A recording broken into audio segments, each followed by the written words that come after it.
Hi friends, நான் உங்கள் ஆயிஷா. இன்றைக்கி நம்ம ஒரு முக்கியமான அப்டேட் பற்றி தான் பார்க்க வந்திருக்கோம். என்னென்னு பார்த்தீங்கன்னா, இந்த மே 20ஆம் தேதி முதல் பார்த்தீங்கன்னா நகைக்கடன் வாங்கியவர்களுக்கு ஒரு அவசர அறிவிப்பை நம்ம ரிசர்வ் பேங்க் ஆஃப் இந்தியா அறிவிச்சிருக்கிறாங்க. இந்த அறிவிப்பானது சாமானிய மக்களை பாதிக்குமா பாதிக்காதா அப்படிங்கிறத பற்றியும், நம்ம நெக்ஸ்ட் இவங்க என்னென்ன அறிவிப்புகள் அறிவிச்சிருக்காங்க அப்படிங்கிறத பற்றியும் ரொம்ப டீட்டெயிலாக இந்த வீடியோவில் நான் எக்ஸ்பிளைன் பண்ணியிருக்கேன். ஸோ இந்த வீடியோவை ஸ்கிப் பண்ணாமல் ஃபர்ஸ்ட் அண்ட் லாஸ்ட் வரைக்கும் பாருங்கள். அப்போ தான் உங்களுக்கு நான் சொல்ல வர தகவல் என்ன அப்படிங்கிறது உங்களுக்கு அண்டர்ஸ்டாண்ட் பண்ணிக்க முடியும். ஓகே, வாங்க வீடியோக்குள்ளே போகலாம். இப்போ பார்த்தீங்கன்னா தங்க நகைக்கடன் வாங்குறதுக்கு மிகப்பெரிய அப்டேட்டை நம்ம ரிசர்வ் பேங்க் ஆஃப் இந்தியா கொடுத்துருக்காங்க. ஸோ டோட்டலாக பார்த்தீங்கன்னா ஒரு 9 ரூல்ஸை அவங்க இன்ட்ரடியூஸ் பண்ணியிருக்காங்க.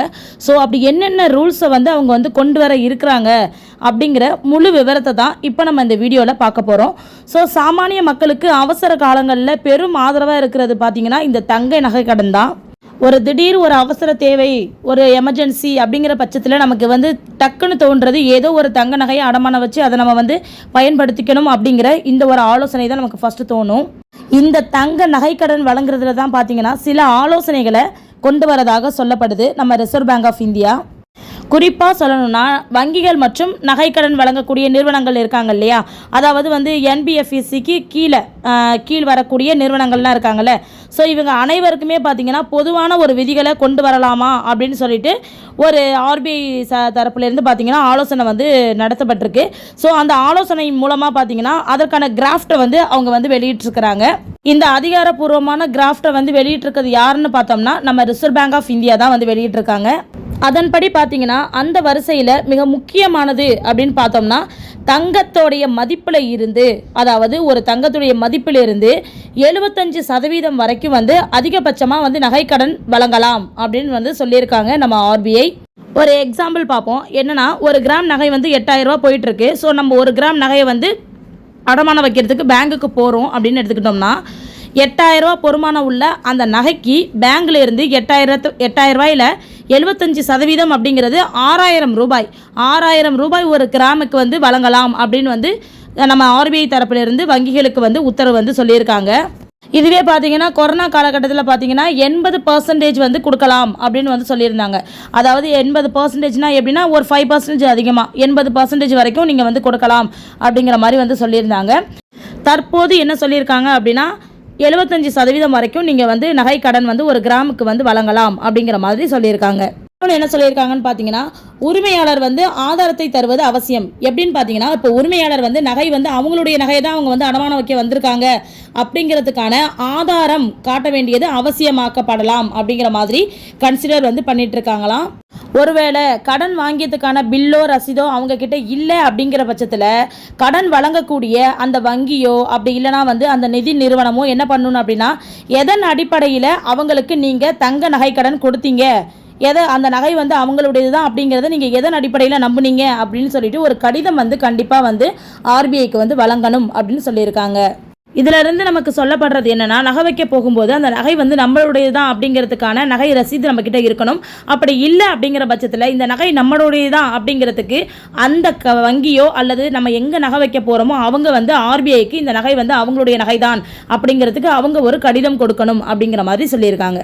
ஃபஸ்ட்டு பார்த்தீங்கன்னா நம்ம ஒரு வங்கிக்கு போயிட்டு நகையை அடமானம் வைக்க போகிறோம் அப்படின்னா அந்த நகை பார்த்தீங்கன்னா என்ன கேரட்டுடைய அமைப்பில் இருக்குது, அதோடைய கிராம் எவ்வளவு, அதோடைய அமைப்பு எப்படி இருக்குது அப்படிங்கிறத குறித்து பார்த்தீங்கன்னா நம்ம அடகு வைக்க போகிற வங்கியோ அல்லது வேறு ஏதேனும் நிதி நிறுவனமோ இதுக்கு ஒரு சான்று ஆர்பிஐக்கு கொடுக்கணுமா. அதாவது நம்ம எடுத்துகிட்டு போகிற நகையோடைய கேரட் கிராம் அமைப்பு இது குறித்து அவங்க ஒரு சான்று கொடுக்கணும் அப்படின்னு சொல்லியிருக்காங்க. அதே போல் பார்த்தீங்கன்னா எந்தெந்த ஆபரணங்களுக்கு நகை கடன் வழங்கலாம்னு பார்த்துருக்கீங்கன்னா தங்கம், நெக்ஸ்ட் வெள்ளி நகைகள், நெக்ஸ்ட் ஆபரணங்கள், அது மட்டும் இல்லாமல் இந்த கோல்டு காயின்லாம் இருக்குல்ல, காசுலாம் இருக்கு இல்லையா, ஸோ அந்த காசுகளை கூட அவங்க அடமானம் வச்சுக்கலாம் அப்படிங்கிற மாதிரி சொல்கிறாங்க.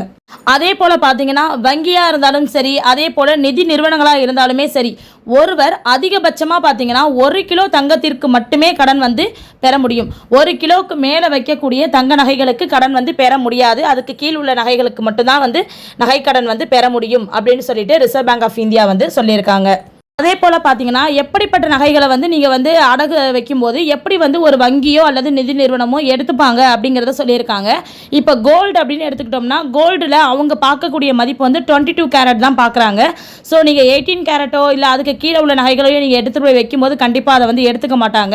22 கேரட் நகைகளை தான் அவங்க எடுத்துக்கிறாங்க.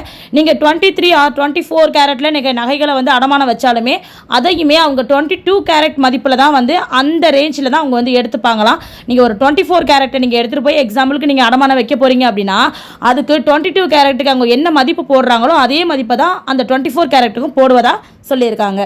நெக்ஸ்ட் பார்த்தீங்கன்னா வெள்ளி வந்து பார்த்தீங்கன்னா 999 பியூரிட்டியில் இருக்கணும் அப்படின்னு சொல்லியிருக்காங்க. ஸோ அந்த பியூரிட்டியில் இருக்கக்கூடிய வெள்ளிகளை மட்டும்தான் அவங்க வந்து அடமானத்துக்கு அதாவது நகைக்கடனுக்கு வந்து எடுத்துக்கிறதா சொல்லியிருக்காங்க.